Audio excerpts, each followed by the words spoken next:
All right, warning, please do not buy Bitcoin. Here's why. This one time, Bitcoin was worth 44 cents and it went all the way up to $30 and then it crashed back down to $7. And then this other time, it was worth $13. It went all the way up to $213, but then it crashed back down to $65. And then this other time, Bitcoin went from $147 to $1,100, and then it crashed back down to $480. And this other time, Bitcoin was worth $1,100, it went up to $19,000, and then it crashed back down to $6,300. So the moral of the story is, don't buy Bitcoin because you know it's gonna crash. Hey, how about you stop stealing other people's content and give credit where credit is due, okay? Unbelievable. Unsub from this guy. Okay, sorry Peter McKinnon. The nerve on that guy.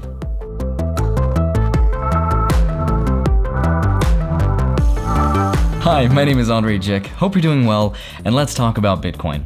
Normally, I don't make videos about Bitcoin or cryptocurrency, so I'm a little scared to make this video because I know for some people, Bitcoin is a scam, and there is nothing you can say to those people that would ever change their mind. And then there's the other half of people who treat Bitcoin like a religion, so don't you dare say anything offensive to make them feel uncomfortable. So today, I wanted to sort of squeeze through the middle of that crowd and talk objectively about what it means to have good money in the first place, and if Bitcoin really is going to $400,000 and beyond. Because for the first time ever, Bitcoin crossed the psychological threshold of $20,000 on Wednesday, which is pretty cool. And I think it's time to revisit a video that I shot back in May 2019 when I first started my YouTube channel. I remember that day really well because I was in Cologne, Germany, and my friend Alex was putting on a magic show. And instead of being a good friend and supporting him, I decided to skip his show and explore the town and record that video. And in that video, I used the Kardashev scale to basically predict that Bitcoin would eventually become worth $1 million because it would basically become a type 1 civilization's form of money. That is, money for the entire world. So let's see what's changed. And first, I want to give you a little disclaimer. This video is not about trying to get rich quick. I'm not saying you should invest or buy Bitcoin. This is just one guy on the internet's thoughts and opinions about Bitcoin. And there's going to be a ton of people in the comment section pretending to be me and scam you out of money. But if I respond, please remember I have a highlight in my name just like that. Just so you know. So first, I want to give credit to Bitcoin for teaching me what money actually is, because now I'm in it for the technology. But one of the cool things that I got out of owning Bitcoin, besides obviously making money from it, is understanding what good money is. And that is very important to understand if you want to make money from Bitcoin long term, because holding on to it is terrifying. Like, imagine holding a stock that's up 30% today, but then down 50% tomorrow. It's scary. And when we think about money, it seems like such an easy concept to understand, right? Like, this is $100 right here, and yeah, I could see it. And this is something that I could buy with money.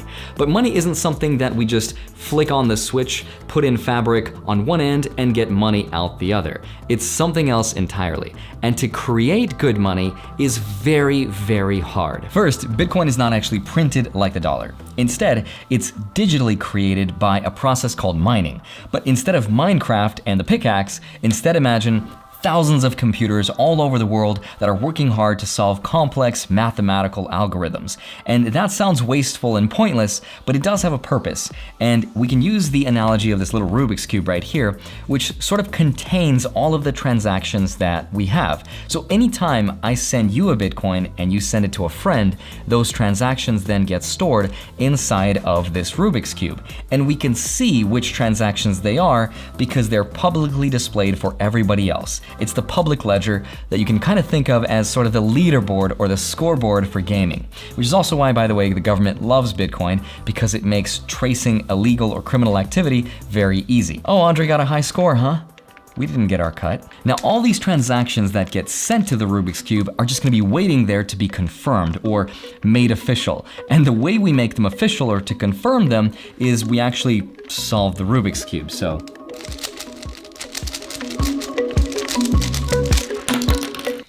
can't actually solve one, so let's skip that part. But as you might have noticed, it's a limited size, right? There's only so much data we can fit inside of one Rubik's Cube, which means every 10 minutes we have to jump to a new block where this entire process gets repeated over and over again. So just imagine that every time it gets solved, it cracks wide open and out of it come doubloons.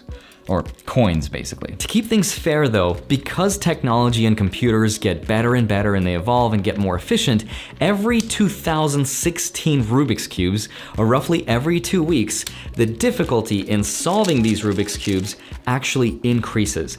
And that's just to make sure that we don't invent a computer that's suddenly powerful to just mine all of the Bitcoins out of the space. And to control inflation, which is something that the governments of the world have typically not been very good about, Bitcoin was designed to be a deflationary type of asset, which means that instead of printing more money over time, there's only going to be less Bitcoins introduced into the economy over time. And this happens, by the way, roughly every 4 years, which is when, as a miner, when I solve this Rubik's Cube, roughly every 4 years, that reward gets cut in half, and then in half again every 4 years systematically, which is also why the last Rubik's Cube will be solved sometime in the year 2140. So we've definitely got some time, but the reason that Bitcoin is so valuable on a technical level is because it is the best form of money that human beings have ever created up until this point in history. It's also very scarce, and it's very rare, and it's also the first one that we've ever made. And so Bitcoin has a lot of advantages over other forms of money, and here's a few examples. To be considered a good form of money, money has to have 5 things going for it. And the first is divisibility. So gold, for example, is pretty bad because I can't divide it exactly and precisely to however much you need and then pay you for your Pokemon cards. And the dollar is only divisible up to 100 pennies. Bitcoin, on the other hand, is divisible up to 100 million times into individual units called Satoshis, which is a tribute to the creator or the group of people who created Bitcoin. And the reason that divisibility is so important to a Type 1 economy is because it allows us to go more on demand and one that's based on consumption. So for example, you know how when we pay for our phone, we pay on a monthly plan? Well, imagine we paid for only the data that we used up to the precision of 8 decimal points if that's how precise we need to be. And that allows us to transition to a potentially better form of taxation because instead of taxing people's incomes, instead we'd focus on taxing people's consumption levels. So if you're somebody wealthy and you're a billionaire with yachts and jets and mansions and Lamborghinis, you'd instead be taxed on the consumption and the effects that you'd have on the environment. The second thing a good form of money has to have is durability, which means how strong money is. So gold, for example, is pretty bad because you could easily melt it down and mix it in with impurities, therefore just destroying its entire value. The dollar is arguably even worse because you could destroy paper money pretty easily as well.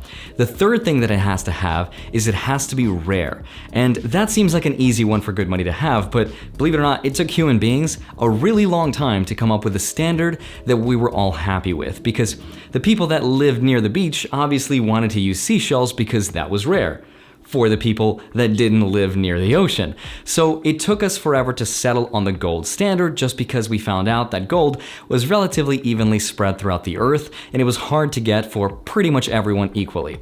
The dollar, though, is the exact opposite of that because we print the dollar sometimes in the billions of dollars per day. And that's also why people say that your money loses to inflation. It loses value because we continue creating more and more every single day. And the last thing a good form of money should have is uniformity and acceptability. And by acceptability, it means to be accepted worldwide from your local grocery stores all the way to OnlyFans.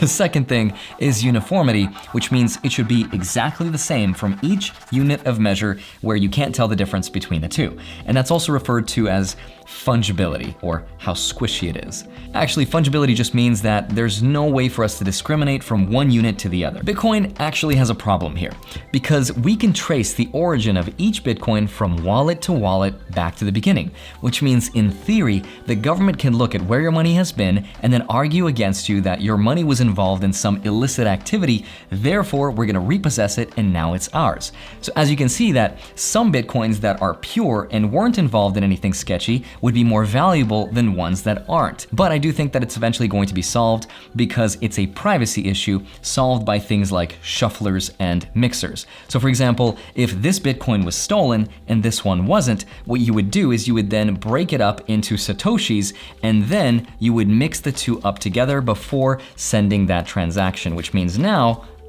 I'm a show off. But now you don't know which card came from which deck. Now the problem's solved.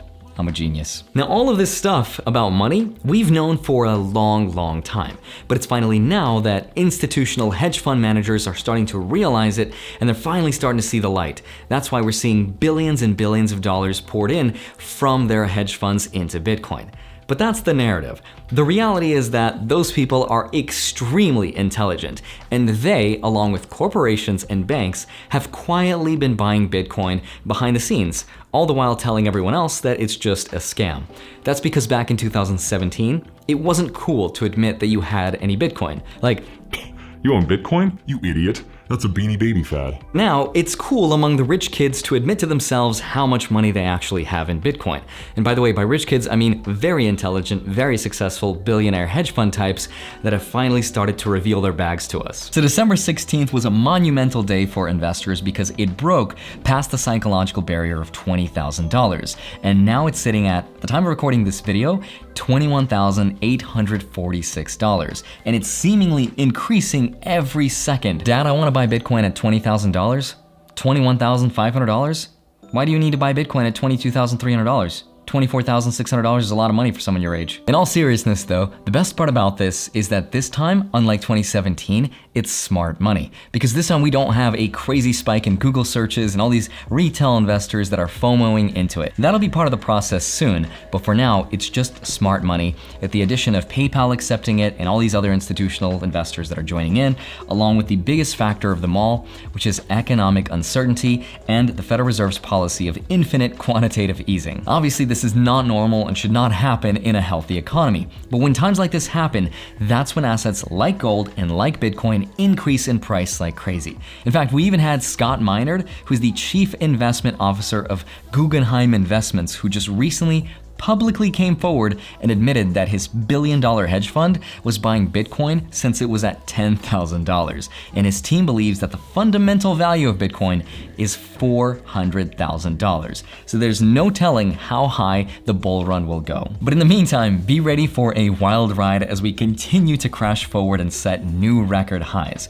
But if you are investing in this, and I can't actually give advice, so I'll just say please be careful when investing and don't put in more than 10% of your net worth into this asset unless you're a huge believer and you watched everything in this video and you 100% understand every concept that I talked about. If you can hold on to it, and if you don't speculate too much on it, I do think you'll be highly rewarded. And as always, if you want to get started with investing, you can get 4 free stocks from Webull by depositing $100 into their brokerage. 4 free stocks will be given to you, and 2 of them can be valued up to $1,600 each. Just remember, you have until the end of December to do that. It's a limited time promotion. You can also get a 5th free stock from Robinhood, code down below. And if you want to get started investing in Bitcoin and you hold it on an exchange, make sure your money is making you money and it's gaining interest. So you can do that with BlockFi by using this code right here. You can get up to $250 worth for free. Please remember, this is not an FDIC insured deposit, so there's always a risk of losing money.